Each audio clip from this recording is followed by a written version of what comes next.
I want to introduce our very first keynote speaker of our conference, Dr. Nario-Redmond. And I am very honored to introduce Dr. Nario-Redmond. She was really one of the first social psychologists whose research drew me in and whose research I could learn from and cite. And I've had the pleasure of getting to know her quite well over the years. She is a professor of psychology and biomedical humanities, specializing in stereotyping, prejudice, and disability studies. As a Ford Fellow, she graduated from the University of Kansas with a PhD in social psychology. Her research focuses on access to higher education, group identification, wellness, political advocacy, and strategies for social change and anti-racist and anti-ableist practices in higher education. And quite notably, in 2019, she published her first book, Ableism, The Causes and Consequences of Disability Prejudice, for the Society for Psychological Study of Social Issues. So again, we see SPICY coming a lot in our work today. And she delivered a congressional seminar on Capitol Hill about this topic. So I'm very pleased to introduce Dr. Nario-Redmond and to turn it over to her. Thank you, Kathleen. Can everybody see my slides? Yes. Okay. Well, I appreciate the introduction, and I am honored to be a part of the kickoff of our first ever DARN conference on incorporating disability into the teaching of psychology. I have written this book, as she mentioned, called Ableism, but in collaboration with actually several students who experience disability and people in general, activists and scholars who contributed to the interviews that comprise the quotes and the activist pages that you will find therein. So I will share the 4 questions that the book focuses on are here on the slide. What does ableism look like? Where does it come from? How does it impact individuals in society? And what solutions should we consider? Today, I'm going to highlight some of the key lessons on both those sources of disability prejudice. Where do we learn these things? Are there sources of prejudice toward people with disabilities that aren't necessarily learned? And what does the evidence show that works to mitigate and even prevent ableism from rearing its ugly head in our practices as psychologists, as students interested in the social psychology of disability, and for society at large? So that's the plan. I want to start by just reminding people a little background from the Centers for Disease Control. According to the latest statistics, 1 in 4 people in this country experiences disability, which there are many definitions for, but many agree this has to do with a mental or physical condition that restricts participation in major life activities. So we're talking about more than 61 million people. I teach at a small liberal arts college, Hiram College, and we know that that's 1 in 4 in every classroom, and in some cases more, because more students with disabilities are attending college. As Kathleen mentioned, this includes many people with non-visible conditions, including learning disabilities in the classroom, PTSD. Increasingly more students are presenting with mental health conditions, dyslexia, dementia in the population, and autism or neurodivergence. So disabled people are everywhere, and this does not even include those who are incarcerated. So most of us will experience disability if we don't already at some point as we age. It's more a question of when, not if. This is an open enrollment group membership status. And this may be why ableism is such a difficult dialogue. So I want to give a little bit of a content warning that we will be talking about both benevolent and hostile forms of disability prejudice, of ableism, hate crimes, and how those manifest. And so take care of yourselves. But that is sort of the nature of this particular keynote. What does it look like? How does it manifest? And what do we do about it? So starting with the ABCs of ableism, if you will, similar to other forms of prejudice like racism or saneism, ageism, ableism is all about the assumptions people make about whose lives are worth living and why certain bodies and certain minds need to be controlled, protected, or improved.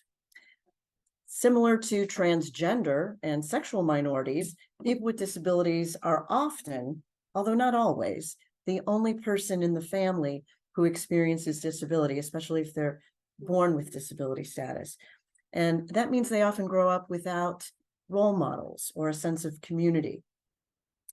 For psychologists like myself, ableism involves both attitudes and emotional reactions. Often these are unconscious, knee-jerk reactions that we're not even aware of, facial expressions that we make, and so forth, distance that we keep from one another, depending on whether one of us experiences disability.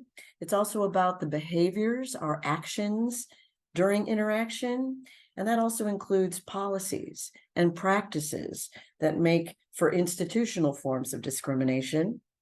And then finally, there are the cognitive beliefs, the stereotypes, the ideologies that we learn implicitly while growing up about what disability means and who belongs to the group. And we'll talk about all three today. These are the ABCs of ableism. So starting with some of the more pervasive emotional reactions to disability, ableism can include some difficult to control reactions, often unconscious, responses like fear and disgust. People typically can't catch disability, although we do see that COVID is producing a mass disabling event in the form of long COVID. So that's not 100% the case, but usually disability is not contagious like the flu. And yet around the world, people with disabilities are treated as if they are contaminated or contagious.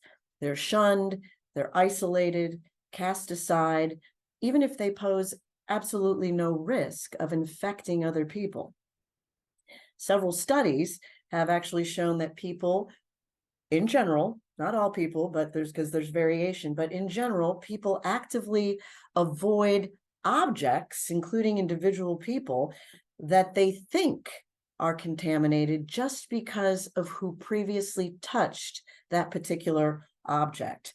So for example, some people refuse to shake hands with people who are said to have cancer. Some won't wear the clothing at a clothing store, used clothing store, if they are told in experimental studies that someone with a traumatic brain injury had previously worn that clothing. And there are some classic studies that even show people will not swim in the same pool if they learn or think that people with mental health conditions or mental illnesses had previously been swimming there. So these are not contagious conditions, none of those mentioned, and yet what we speculate might be going on is that people have this overgeneralized fear reaction to anything that sort of signals danger or disease, that may be an evolved sort of disease avoidance mechanism, if you will, that has become overly sensitive to any sort of clues or cues that might signal disease, like an irregular gait or sores or things that are more visible, which doesn't necessarily apply equally to conditions that are less apparent. But many people with physical disabilities, even if they're not readily apparent, may signal their status when they speak or when they move. And certainly some of the world's most dangerous and deadly of diseases have some of these signals associated with them: irregular gait, shaking, or spasms, and so forth. So I will mention that this quote comes from a blog that captures hate-related speech, and Mark Sherry has written an entire book on disability hate crimes that I highly encourage you to acquire.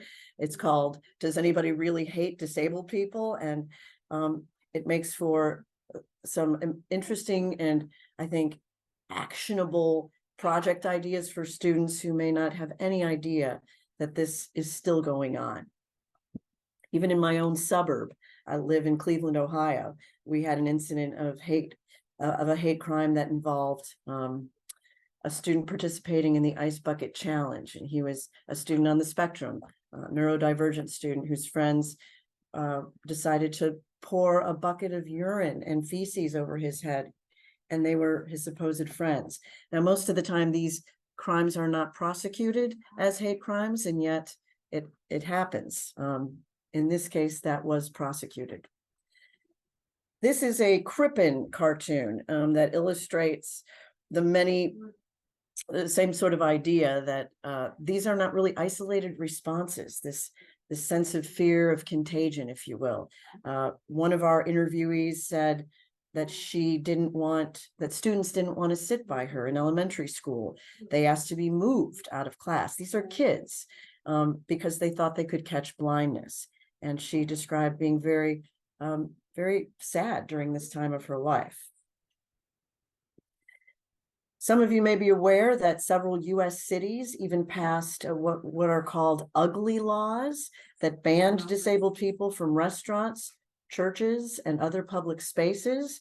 I grew up in the city of Chicago, and this was the Chicago Municipal Code when I was 2 years old in 1966, when it was illegal for any person diseased, maimed, or mutilated in any way as to be unsightly or disgusting to appear or expose themselves in public. There were fines that people were levied for doing so. In fact, some of the earliest studies in psychology on disability prejudice or disability attitudes were about these very kinds of existential fears. And if you think about it, people don't really like to think about their own vulnerability to damage and decline or degeneration.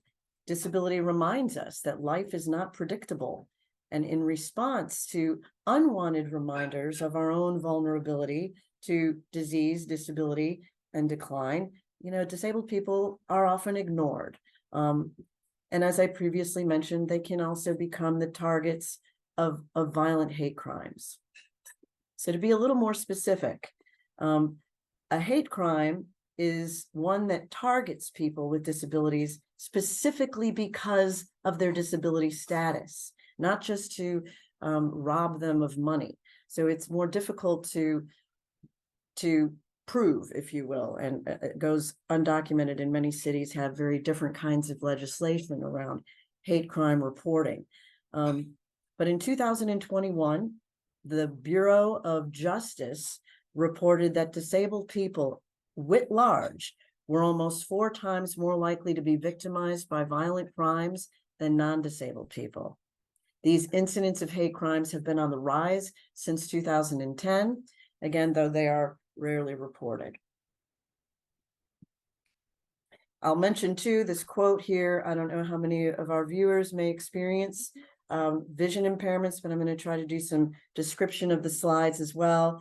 This particular slide has a quote, again, from Mark Sherry's book that describes how often disability hate crimes are perpetrated by people that the disabled person knows, including family members, and that incidents can include being dumped out of one's wheelchair, beaten with one's own crutch, over-medicated, and even murdered.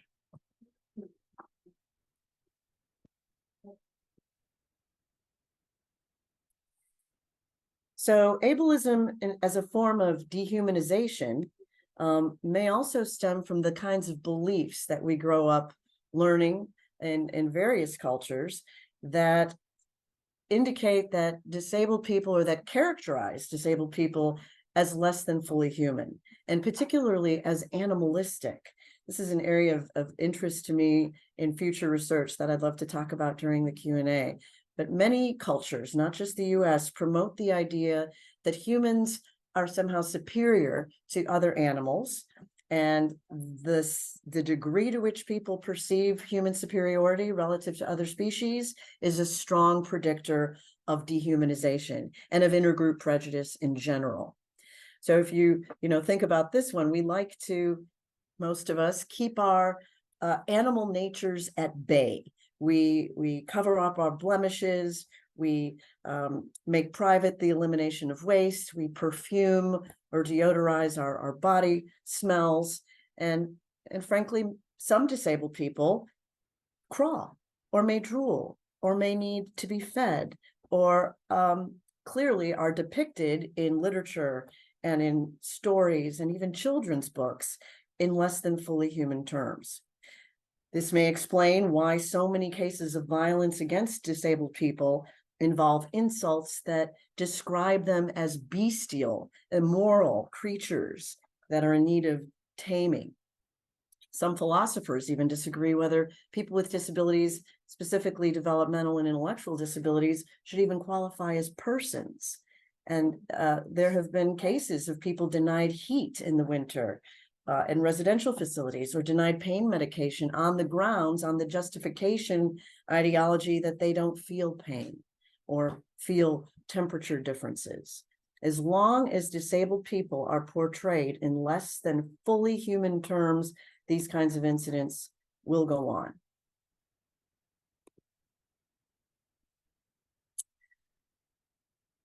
I think it was in 2019, the ACLU did a piece called "It's Time to Make Sure Our Kids Are No Longer Bound, Shackled, or Locked Away at School."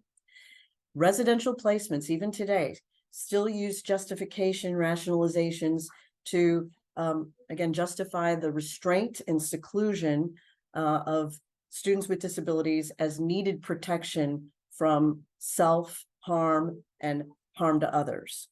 And I'm not denying that some disability experiences or impairments may involve, frustration on the part of the person with the disability, but many don't recognize that those frustrations and outbursts are often due to environmental influences, the lights being too bright, the sound being too loud, and therefore are really just focusing on restraining the individual. I will mention too that these practices of restraining and seclusion, some of my students that volunteer in various residential facilities as psychology interns report some of this as well, and learn these justifications as part of the job. I read that in the US, Black students in particular, which make up about 17% of school enrollments, are nearly 3 times more likely than white kids to be labeled intellectually disabled. And Black students are also twice as likely to be labeled emotionally disturbed. Many of these institutional placements contribute to maladaptive behaviors and can stunt development. So there's a lot of advocacy around making sure people have the right to live in community and the means to do so as well. Please feel free to, if you have questions, to include them in the chat. We will have time to talk at the end about much of this. And I know this is hard to listen to at times. I present on this information around the country and am reminded of just how stark some of these contemporary practices are. This isn't necessarily about a history lesson. So just a couple more pieces on justifications we deploy that rationalize our behavior. Based on data from the Department of Justice, 1 out of every 3 people in federal and state prisons experience disability. That's 3 times the rate of disability in the general population. And incarceration rates of disabled people have risen steeply since 2000, particularly those with visible conditions like traumatic brain injuries, PTSD, and psychiatric conditions. Another example of the language of justification is illustrated in this next slide, which relates to the reasons that often doctors and medical staff give for the removal of life-sustaining food and breathing tubes. This is obviously much easier on families when first characterized or rationalized as merciful to assist someone who might be suffering. This is the same rationalization given to those diagnosed prenatally as carrying a fetus with Down syndrome. In fact, some population studies have documented that anywhere from 60 to 93% of fetuses identified with Down syndrome in utero, and they may still be embryos when that triple test is done, are terminated. Whenever we as a population assume that disabled people's quality of life is worse than not living at all, and that presumption is pervasive, assisted suicide seems reasonable even for non-terminal cases. So this image on the right shows a wheelchair user between two signs. This is in the public domain. One sign leads to a suicide prevention program, only accessible by stairs, and the other sign, it has a ramp leading to an open door for assisted suicide. So many of my predecessors, my role models, psychologists like Carol Gill and Laura Hershey and others have testified on Capitol Hill about the importance of safeguards in laws that in states that afford assisted suicide as an option for patients who want it, for terminal cases in particular.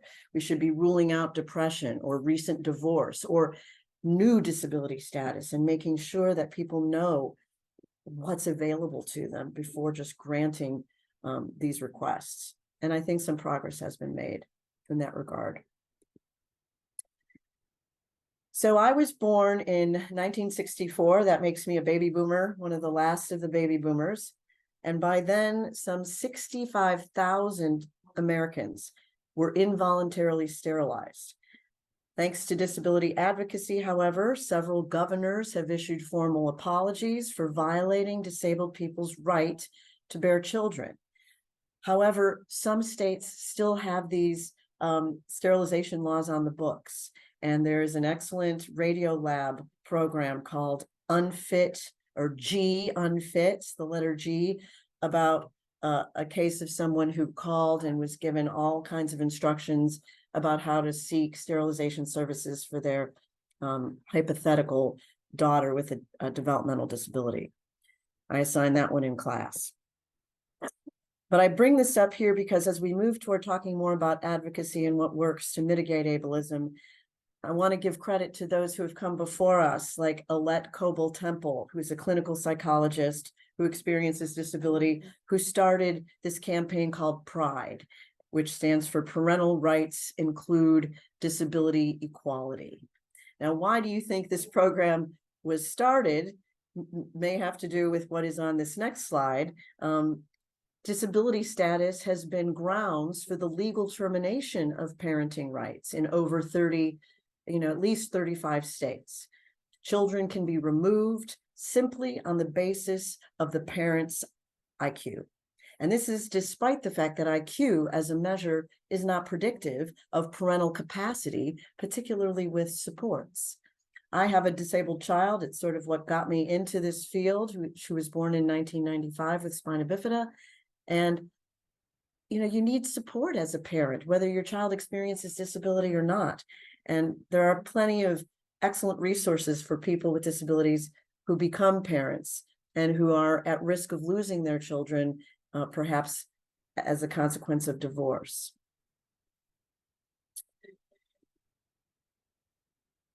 Even today, I should say the right to marry is also restricted for many disabled people. So shifting a little bit to thinking about how many disability rights advocates and activists have worked very hard to change the predominant view that disability is somehow exclusively located inside the brains and bodies of people described, as we describe them in abnormal psychology, as defective, malformed, and abnormal. Still, yet today, most biomedical explanations of disability, in fact, most of the lay public, still assumes that disability and impairment are synonymous, that they're the same, and expect disabled people to fit into the existing environment, into the way that we teach our classrooms, to the supposed mythical average student. And when people assume that disability is located inside of the brains and bodies of people exclusively, they often encourage treatments designed to fix that particular body, to cure. And some examples of that include limb lengthening for people of short stature or who experience dwarfism. It's more common in Europe than in the United States, but many parents seek these kinds of treatments to presumably protect their children from the stigma and the ableism that they worry will come their way. There are parents that seek to have plastic surgery for their children with Down syndrome to remove the visible signs of that condition, or give cochlear implants to reduce deafness. And some deaf people have made some inroads in advocating that they worry that they may become ineligible for sign language interpretation if deafness is thought to be cured with sophisticated hearing aids. But all of these medical model explanations that we all take for granted, unless we've participated actively in disability studies, stand in very sharp contrast to a recognition that people with impairments like blindness, deafness, or paralysis, or schizophrenia are also disabled by society, by architectural and attitudinal barriers, by unemployment and educational restrictions, restrictions that are neither inevitable nor unchangeable. So to give a bit of an example, this one is near and dear to my heart because my daughter benefited from these playgrounds that are called barrier-free playgrounds. But before that, when she would go to playgrounds using her wheelchair, many people might assume, because they see her in her wheelchair, oh, that little girl can't get to the swings because her legs are paralyzed. But what they fail to notice, it's sort of part of the fundamental attribution error, is that the bark chips on the ground are what may prevent her from accessing the swings. Or perhaps the swings themselves are not designed in such a way to accommodate people with diverse abilities. This is an example of a barrier-free playground. When we moved to the Cleveland, Ohio area, we moved right next to one so that my kids could play together with other kids. Once we realized that there was nothing wrong with my daughter, what was wrong is the environment that she was being afforded. This is a very different kind of approach to disability, which reflects what many of you have come to understand as the social model or the socio-political model of disability, where in this example, disability is looked at as a disadvantaged minority group status, and that acknowledges that disabled people have come together as a group to share their common experiences with ableism, with barriers, with misrepresentations, and with exclusion. And in study after study, when you ask people what the biggest difficulties that they face in life, many will describe not their biological impairments, not to minimize those that experience pain or impairment-related difficulties, but many do describe what is most problematic for them comes from policies and practices that fail to include them as equal citizens. So if you're wondering where some of these beliefs come from, outside of the theoretical understanding of disability prejudice, perhaps as part of an evolved disease avoidance mechanism, this is a multifactorial phenomena. It is sourced by many, many different avenues. And so we often do learn how to be ableist, and we don't even recognize that we are learning these things because we're so embedded in the culture. We learn about disability and ableism and what we think it means from even cartoons.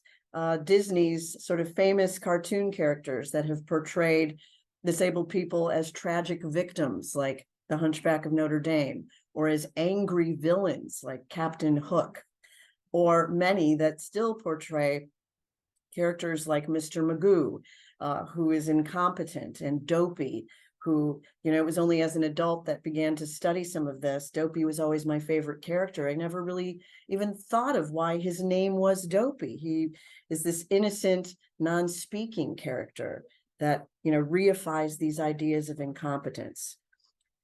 When kids grow up with these kinds of stories, we end up, instantiating in memory ideas about stereotypes about disability. And one of the first studies of global stereotypes of disability that I was able to do with some students at Reed College documented that the top 3 stereotypes that people assume about all impairments, regardless of whether they're sensory, physical, psychiatric, or chronic health related, have to do with dependency, incompetency, and asexuality. So many people assume disabled people are just not sexual or should not be sexual. And in studies of medical professionals who don't expect their disabled patients to be sexual, there have been cases of missed diagnoses of pregnancy, of missed STDs, because you're just not thinking of this group as potential parents, partners, and professionals. It also signals, in fact, it's been substantiated that there are inadequate sexual health services, abuse prevention services, and fertility support for disabled women who are often encouraged to stay celibate or to be sterilized.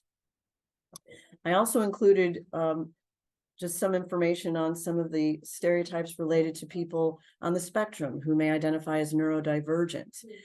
Psychiatric stereotypes pervasively associate this group with danger, unpredictability, and immorality.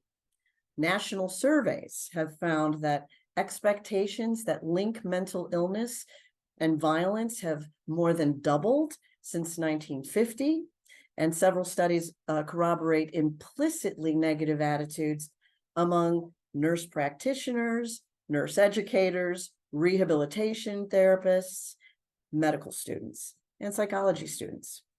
As this quote illustrates, those who identify as neurodivergent have critiqued the idea of dividing the population into high and low functioning dichotomies, or technologizing people with autism as either violent or somehow emotionless, machine-like savants, which we still see in many media representations.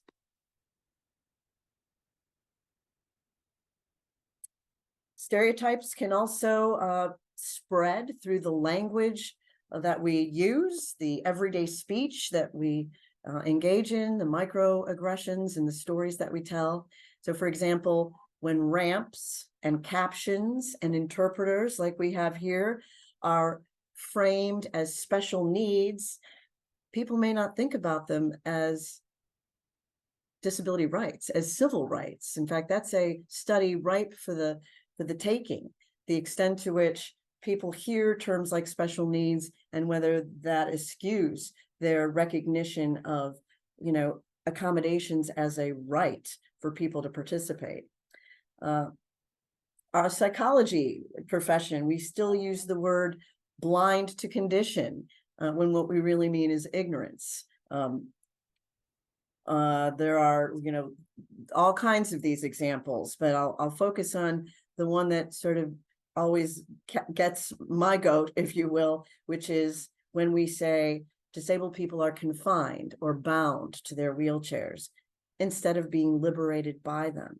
And I know that, the language police, and there's a lot of political correct sort of pushback on language evolution. I did a talk this year at SBSSI that was featured in the newsletter about the many ways that we talk about color blindness and use disability metaphors and euphemisms like special needs, when that may end up keeping us sort of stuck in certain ways of thinking.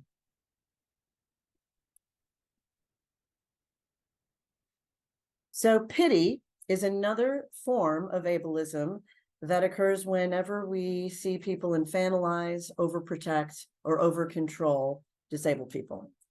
That often manifests in higher pitched voices, which we also see with ageism. And that includes, controlled studies where people are talking to the same person, but in one condition, they're told this is a disabled professional. And in another condition, they're told this is just a professional. And people will fall into these patterns of slower speech, higher pitched speech, and pity-oriented sort of gestures and facial expressions.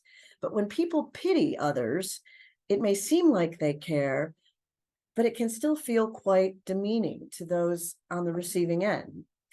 I would argue that no one wants to hire or befriend someone that they pity, because it can lead to the chronic mistaking of disabled lives as tragic instead of as satisfying and worthwhile, which is what the literature on life satisfaction shows, that disabled people in general experience equal or even higher levels of life satisfaction than the general population. Pity is also associated with a lot of unwanted helping. This quote from another interview we did talks about how strangers would bend down to this particular interviewee and address her in saccharine tones. She was often referred to as sweetie and hun, even by people that were younger than her, and just the constant exhaustion of having to fight to be recognized and not mistaken as living a life of suffering as opposed to a life of joy. Pity, however, is not the reaction that people get when, as this next slide illustrates, they confront resource constraints or people that they assume to be competing for scarce resources. So there have been many news headlines of late that have described disabled people as scammers for filing lawsuits against companies that continue to fail to abide by the Americans with Disabilities Act, even though it's nearly 35 years old. Accusations of fakery are also common in colleges when students are seeking accommodations, and there's a battle at my school now to make sure that students are getting what they need in the classroom, without having to pay expensive fees to get current documentation, that we should just believe people. And we'll talk in a bit more about universal design options. But this business of accusing people of faking has been the subject of many large-scale studies. And what many conclude that is that while there may be some cases, most people don't recognize how difficult it is to qualify for disability services, much less the ever coveted parking placard. When you experience disability, there are often long waiting lists, and it's students have a hard time coming to college and identifying with disability status in order to get accommodations. It's often after they start to struggle that they seek extended time or books on tape, or to make sure their professor is turning the captions on. And many disabled students don't need academic accommodations at all, but there is sort of that ironicness to the fact that we don't attend to some of these things and that we assume that people are faking it. This is a quote from someone with a traumatic brain injury that said she's told on a very regular basis, including by family, that she can't possibly have a TBI because she appears so normal, so lucid. And that is a perpetual problem that people with less apparent disabilities confront in terms of ableism, this sense of being invalidated, even though they experience much fatigue and just may not be able to come to the dinner table after a half day of work or whatever it might be. People don't recognize the creativity that it takes sometimes to navigate a world that is inaccessible. Finally, there is a newer, more recent form of ableism known as inspiration porn, which is when disabled people are portrayed, often in media or memes, as extraordinary objects of courage just for appearing in public. And so I'm going to read this one meme of this young woman in a wheelchair on a beach. It says, "Never ignore someone with a disability. You don't recognize how much they can inspire you. Share if you agree."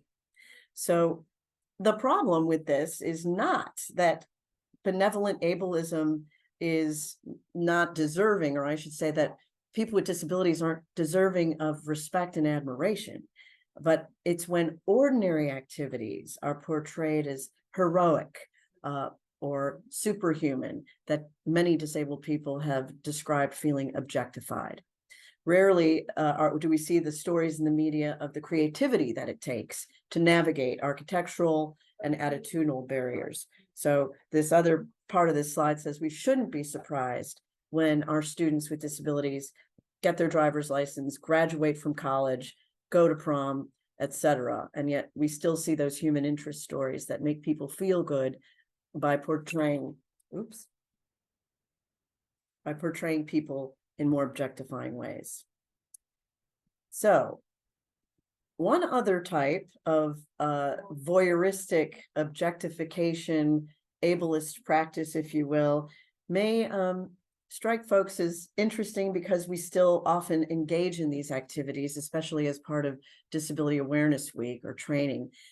People are often really intrigued by the idea of giving students a manufactured sort of sense of what disability might be like. Humans are curious. We want to know, what is it like to experience nearsightedness relative to farsightedness? There are goggles that will show you what that's like, or what macular degeneration is like.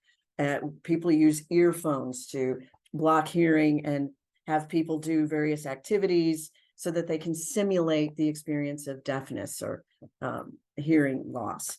They've even done simulations of old age in ageism classes, or the American not Psychological Association, but Psychiatric Association at a conference a few years ago allowed attendees to simulate a hallucinatory psychotic experience by having them listen to audio that was demeaning and self-deprecating. And so these are quite compelling in terms of activities that are experiential. Students want to get around and move. They can sometimes devolve into humorous outbursts. But what the problem really seems to be is that they're really inaccurate, and they can cause more problems than they may fix, if you will, because they're certainly designed to improve empathy, to increase perspective taking, the idea of walking in someone's shoes.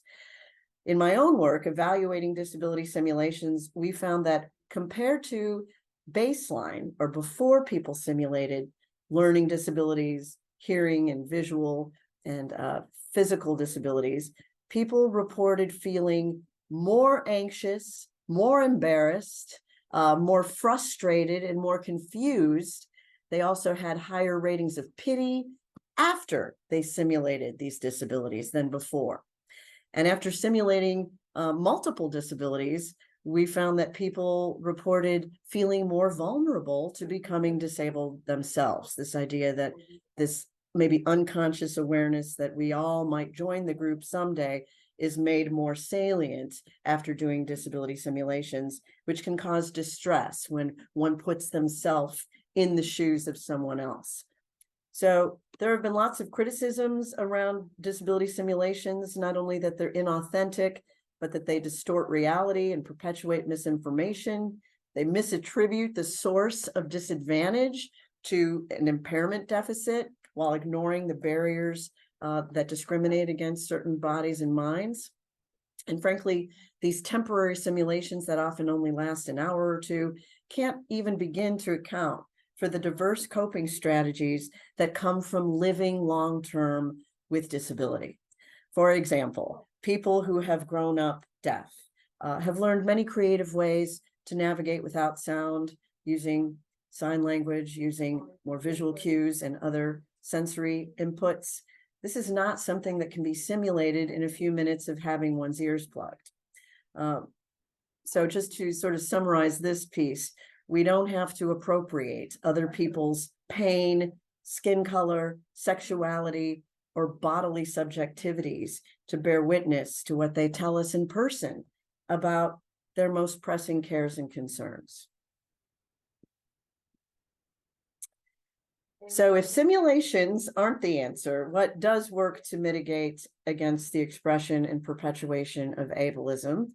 Among the studies that have compared the effectiveness of a variety of anti-ableism interventions, let's move my little bar here, face-to-face contact is still among the most effective. Even imagined contact, reading stories, hearing web blogs and video clips from people who experience disability, those are still quite useful too, but nothing really compares to the impact, the positive impact that can accrue from having face-to-face contact with people once you find out or they share that they experience disability. The more we have engaged contact with disabled people, the more positive attitudes are, the more, especially the longer these relationships last. And when we interact with a variety of people with different types of impairments, especially in different contexts, stereotypes can actually change. We start to recognize both strengths and challenges in these people that we come to know personally. And we start to notice counter-stereotypical examples, because disabled people are psychologists, they are doctors, they are partners, they are parents. Contact with other groups in a multicultural society is vital to an expanded worldview that recognizes the complexity and humanity of unfamiliar others. Now, it's one thing to get people to like and say that they tolerate or accept people who experience disability, but that doesn't necessarily translate into an appreciation of their cultural heritage or even their histories of oppression. Advancing the civil rights of disabled people didn't happen because prejudiced people participated in interventions to improve their attitudes. Large-scale social changes have required disadvantaged group members and their allies to directly confront interpersonal and institutional discrimination. So this next slide with Dr. Martin Luther King has a quote, "Our lives begin and end the day we become silent about things that matter." And he was prescient, anticipating some of the latest work on confrontation and the forms of confrontation that work to actually disrupt ableist thinking and stereotypes and actions.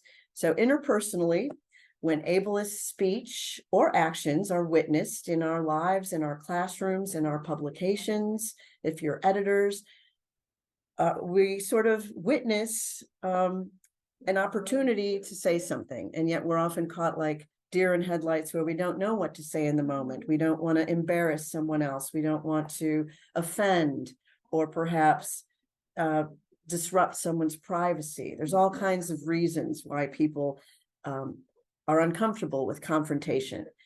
But when people do speak up and even just ask the simple phrase, "Why do you say that? What do you mean by that? Can you explain?" We open up a dialogue and we begin to sort of unpack the assumptions that many of us have grown up with that may very well be ableist. So research on confrontation in psychology has been quite productive of late, and we've learned that when people fail to confront, when we do stay silent, not only do we perpetuate the status quo, but that actually can make things worse because it signals the acceptability of prejudiced speech and prejudicial actions. So addressing ableism publicly, and based on the research, especially if it's in a non-threatening, less accusatory way, in an educational way, can be among the most persuasive forms of anti-ableism, of confrontation, particularly when delivered by group allies with the power to influence their majority peers. And disabled people, too, have been active participants in the change process. This next slide shows several images of disability rights actions, both in South America, where folks were, the Guardian took a quite stark picture of people hanging from ropes that were connected to their wheelchairs to protest the lack of personal care services and products in, I can't remember now, I think it was Colombia, South America. And the middle slide shows disability rights activists holding an American flag with the stars arranged in a wheelchair at one of the Affordable Care Act protests on Capitol Hill. There's Mad Pride groups out there, psychiatric survivors movements that have fought to promote self-help, mutual recovery, and patient rights against involuntary treatments. And a lot of this advocacy is specific to more institutional forms of discrimination, where people with disabilities and their allies have voiced discontent with any decisions that are made without the input of people who experience disability. Thankfully, the window of change is opening. We are entering a new era where the window, the normative window, if you will, to quote one of my advisors, Dr. Chris Crandall, is opening. People are talking much more about ableism. We now have this teaching conference. There are many more PhD students out there hoping to do research on these topics, and how to, undo some of these various sources that we've talked about today. Many disabled activists and scholars now proudly call themselves disabled people, privileging the identity, the group identity first. And there's even a hashtag, thanks to activist Lawrence Carter Long, who through Twitter promoted this hashtag, say the word disability. It is not a dirty word. It is a proud signifier of a community, of a cultural group. And this group wants that to be recognized. Some of my own work, I'll just put this up here for a second, has been focused on the predictive power of claiming disability status, which is still sort of the road less traveled when it comes to coping with stigma and prejudice, because oftentimes people just want to avoid other people's assumptions and may fail to ask for accommodations because they worry people will make these assumptions about their disability and incompetence, and they'd rather struggle than sort of be seen in misrepresentative, frames. So what we found through several of these studies is that the extent to which disabled people view the self as disability as part of the self, particularly as a group membership status that they belong to, the more likely they are to affiliate with other disabled people, the more likely they are to self-advocate for inclusion and access, the more likely they are to feel good about themselves in terms of self-worth and well-being. And there's many other sort of benefits that accrue when it comes to just being willing to interact with others, to learn more effective disabled ways of being in the world and how to navigate in a world that wasn't necessarily designed for you. You'll also be hearing from my colleague, Tom Dirth, I believe this afternoon, who'll talk about some of these very things. Disability advocacy is far-ranging. I only have a few more things to share, and then we'll have some time to talk. But it draws on both the scientific community, the political literature, and even moral arguments for new policies, for changes to improve life outcomes through things like competitive wages, more accurate representations, affordable health care, the enforcement of the ADA. This next slide shows that when it comes to jobs, I've been particularly interested in working with organizations as a consultant as they consider their DEI budgets and want to captivate and encourage disabled people to apply, because there are monies out there, venture capitalist funds, to support people with disabilities in the workforce. There are so many benefits that accrue that I highly encourage folks to look for the article from the Harvard Business Review called Disability as a Source of Competitive Advantage to learn more. But in addition to that, there's much research that shows that once people are hired, Disabled employees are more reliable. On average, they have better attendance records compared to their non-disabled peers, and attitudes toward accommodating even those with intellectual and psychiatric disabilities are also more positive among employers with experience who have actually hired these folks.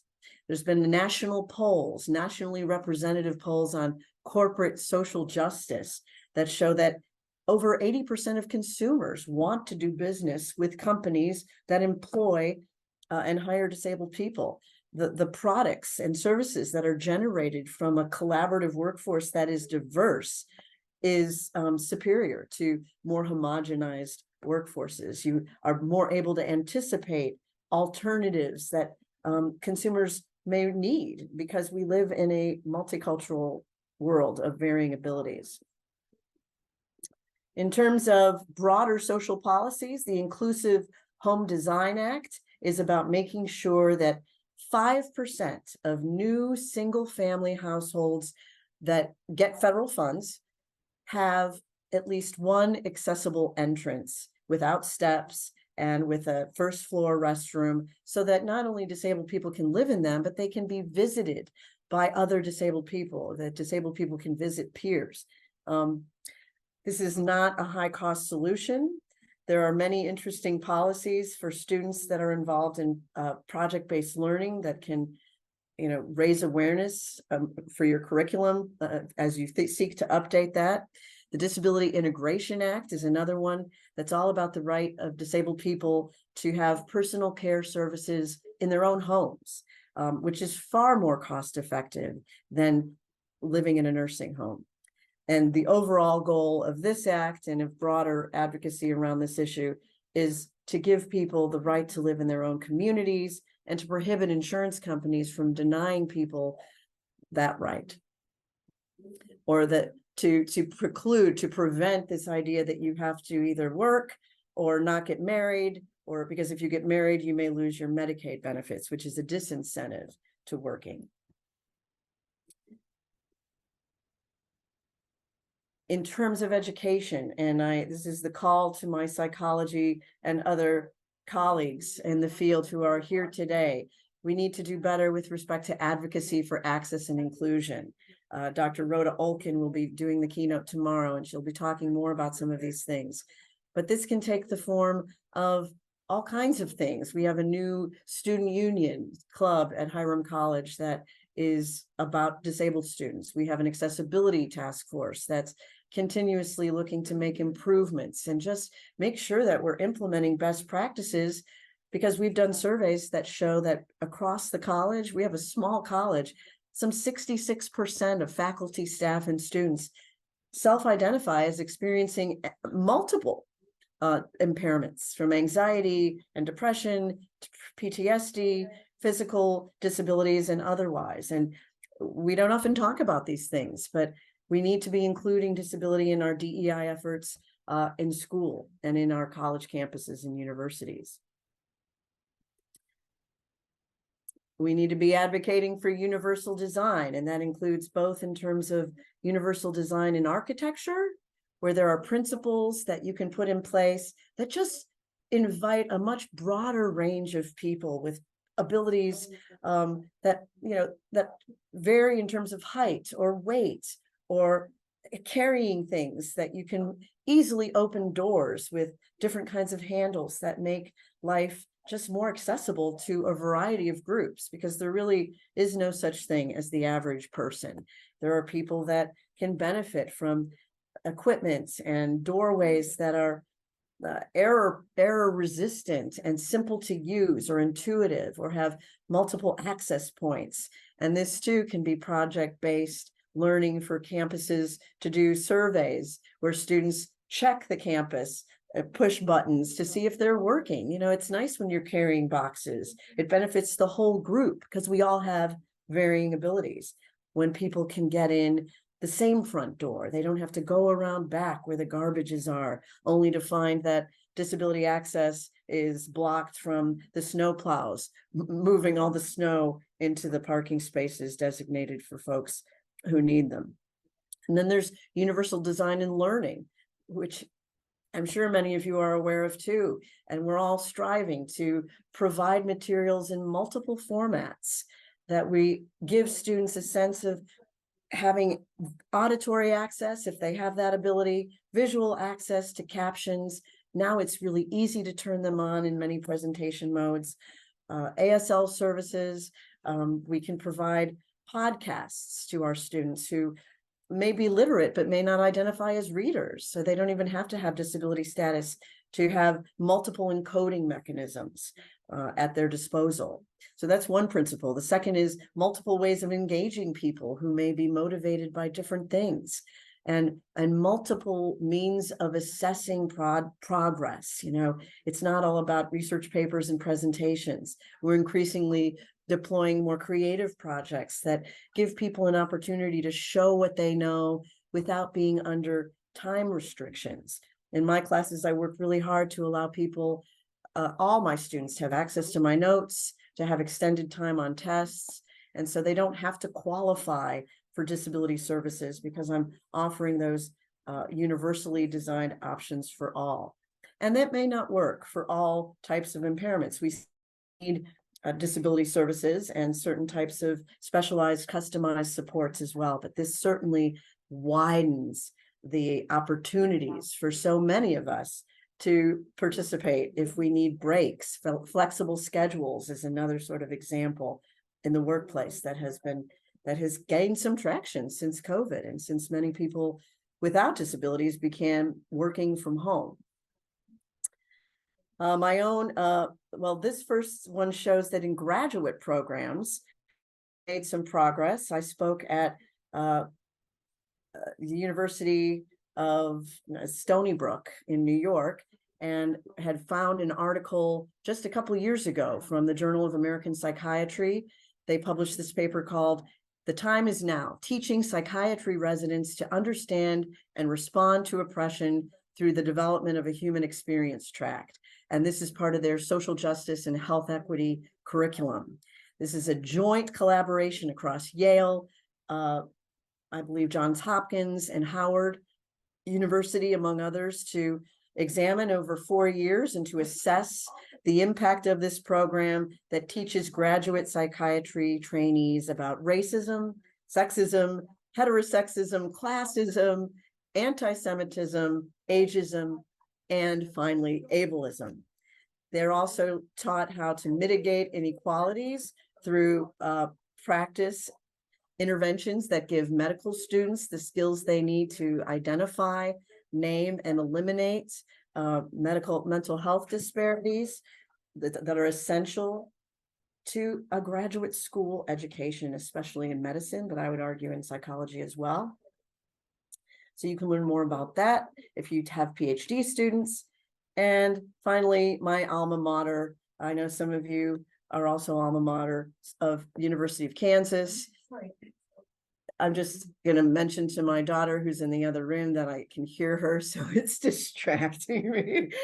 But KU has this program that prepares the next generation of scholars working with disabled people and their families to help facilitate post-college opportunities for students with cognitive disabilities. And I just did a program in Pennsylvania that is really quite impressive, giving students with cognitive disabilities who were even in high school thought incapable of graduating opportunities to work on campus, to get certificates and even degrees in some cases, and learn social skills and just be college students. So some really interesting work at the graduate level that I hope others learn more about. So just to conclude and then leave some time for questions, I want to share that it's been my pleasure to talk to you. I hope that we will share my contact information, which is here. I also have a website, and we should be talking about ableism long before students get to college. I don't know how many high school teachers we have here, but even in middle school and elementary school, there are things people can do. If you're parents of young children with disabilities, my daughter and I participated in multicultural night several years in a row by doing presentations on disability culture and just sharing some famous people who are out with their disabilities and who could be role models for young people, and showed disability arts and culture videos. And it was a big hit among students and staff alike. That's just one way. There are all kinds of projects that are available, and I'm happy to share more. But I hope that folks begin to recognize that this term ableism itself helps to clarify that any one of us can be affected by ability-related discrimination, even those without diagnosed activity restrictions. Our abilities are fluid, they change over time, and disability is obviously a major aspect of human diversity that affects 1 in 4 people, if not more.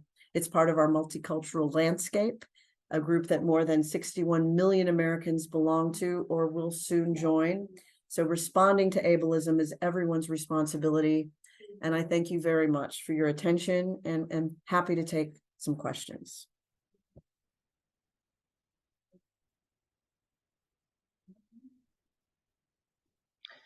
Well, Dr. Nario-Redmond, thank you so much for this very powerful presentation.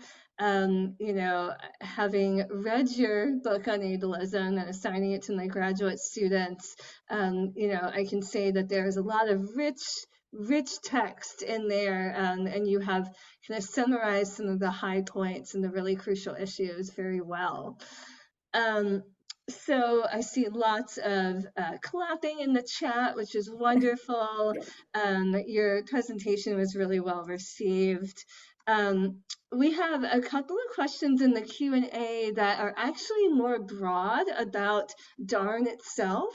And I'm actually going to take the liberty of acknowledging those questions now, but saying that we will address them tomorrow in a special dedicated session for me, Pacific time, 4 to 5 p.m., and that will be with our DARN member, Georgia. She and I will have a discussion about some of these larger DARN conversations, because we want to be sure to use our time with you to answer some more specific questions about your presentation and your experiences. So pulling from some comments in the chat, and again, I just want to thank everyone for those Q&A questions, and this also gives us some time to think about how DARN can address those questions. So thinking about what people have posted in the chat, one thing that stood out to me is, you presented about these media tropes that can be very harmful. And people are wondering, what are some good representations that we could tell our students about that we can use as examples? Wow, that's a great question. And I may ask you all to help weigh in too, because there are more contemporary representations out there, and even cartoons that I don't follow anymore because my kids are grown. But there are shows now. There was a special on Netflix called Special, which sort of spun off that word special needs, but really presented a lot of not only counter stereotypical examples of what's possible in terms of people with disabilities, but intersectional representations as well. So it features a gay male who has cerebral palsy. I believe he is an actual actor with cerebral palsy. So that's progress too. We're not just hiring people without disabilities to portray those with disabilities, because disabled actors are out there. And there have been network programs as well that I think have gone a long way to recognize the complexities of the family dynamics with disability, like Speechless, for example. And I even remember Glee being so. Glee was a show several years ago that I just watched recently that I want to pull from, because there's a character, Artie, who uses a wheelchair. He's not a disabled person, but they clearly, if you want to show some really great illustrations of ableism, those shows that feature Artie as the central character really portray, almost in a shine a mirror on how society views high school students with disabilities, how they view each other, how they patronize in some cases and make assumptions about who can dance just because their bodies are upright as opposed to wheeling or otherwise. So, those are just some examples. I'm sure there are many, many others. But But there are also some tropes that continue in movies like Me Before You, and movies that a lot of young people really like because they pull at the heartstrings, but that still perpetuate this assumption that disability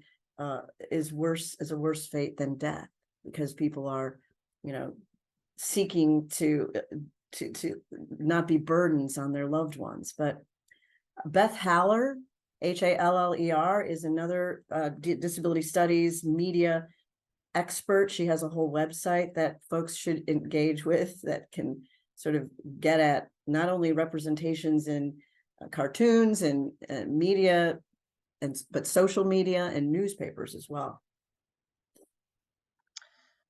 Excellent answer. Can you think of any other contemporary examples that you can just mention? I mean, I was going to say Special as well. That was one of my favorites that came out recently. And for those who haven't seen it, it's on Netflix, and I believe there are 2 seasons. I always hope that it'll get renewed for more, but you never know.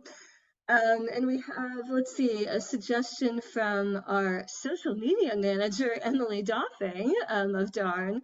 So Toph Beifong, in the animated Nickelodeon series Avatar and The Last Airbender.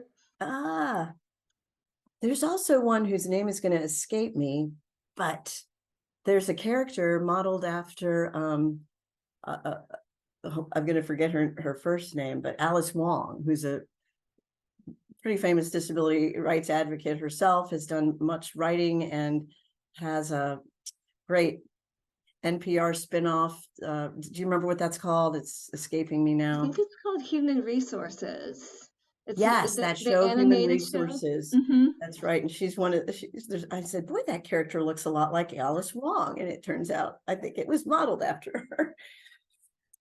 So yeah, this needs to be something students love, kind of recognizing that they're part of a generation that is sort of promoting more change in the media. And there are many classroom projects that are out there that hopefully maybe Dr. Olkin can talk about, that sort of set up the activities to get students to engage with some of the latest media.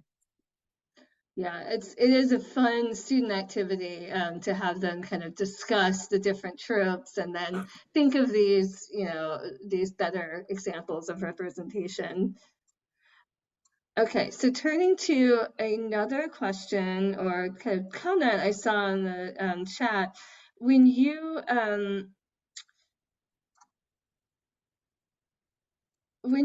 were discussing the use of restraints as an ableist approach, someone commented that their own students who are working in situations like that are often given a lot of training about how to use restraints. So what would you recommend to our students who are receiving that type of training? If I can find something, I'll put it in the chat here before I leave, but there are alternatives to restraints. And I think I have a resource on that I'll look for here. But there are alternatives, and a lot of them sort of just relate to changing the environment, getting out of the present circumstance, getting the student in a residential facility, for example, out for a walk, dimming the lights, just letting people vent for a minute without sort of squelching, because when people are frustrated, it's for a reason. They're often overwhelmed by the instructions or the sensory overload or feeling dismissed.